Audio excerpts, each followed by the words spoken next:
Hey, today I want to walk you through this Aver 4K PTZ USB Video Soundbar, model 61U321000AC. If you're curious, I'll drop the purchase link in the description below, feel free to check it out. Let's dive in. First impressions, it's sleek, solid feeling. You pick it up, and you realize this is more than just a webcam plus mic combo. It tries to be the one-stop device for both video and audio in a meeting room, a studio, or a hybrid classroom. At its core, you get 4K video output. That means you have room to crop, zoom in, or work in post and still retain detail. You're not stuck with 1080p and forced to stretch. That extra resolution is a luxury in conference settings, especially when you want to zoom in without losing quality. Speaking of zoom, this unit offers 3 times optical zoom, and a total of 15 times zoom when factoring digital. That gives you flexibility. You can start wide to capture the whole room, then zoom in cleanly on individual speakers or presentation elements without going blur. And because the optical portion handles the first part of that zoom, image quality stays sharp longer. The field of view, FOV, is about 92 degrees diagonal, which is a pretty good wide baseline. It gives you room to include multiple participants in a room setting without needing to back the camera way off. Once you zoom in, you can crop more tightly without cutting people's heads off. Now, the PTZ part, pan, tilt, zoom, is where it starts to feel more like a professional rig.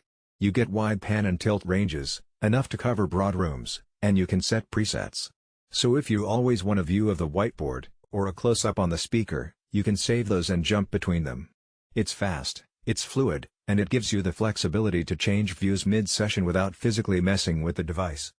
Image, videography features, true WDR is built in, which helps when you've got challenging lighting situations, windows behind your subjects, overhead lights, contrasty rooms. You've also got options for auto, manual white balance, mirror, flip modes, brightness, exposure controls. All of that gives you fine control over how the image looks, rather than leaving everything on auto and hoping for the best. Minimum focus distance is around 0.8 meters, so you do want some space between the closest person and the unit. Too close, and focus might get soft. But at typical meeting distances, it's solid. Let's talk audio, because this is a soundbar. You've got a 10-element mic array with beamforming, which means the device is trying to pick voices from where they originate, not just hear everything. It supports noise suppression, echo cancellation, the usual smart audio tools to keep voices clear. And there's a feature called Audio Fence where you can define a zone within which audio is active. Anything outside can be suppressed. That's powerful in open layouts or when there's ambient noise outside the room. On the speaker side, stereo output with around 6W per channel, so 12W RMS, gives you enough volume for a small to medium room. It's not a concert rig, but for a meeting environment or classroom, it's more than usable. You can hear dialogue clearly, voices are crisp. Now, the smart side, auto framing, audio tracking, presentation tracking, these are features that separate basic devices from ones that feel alive.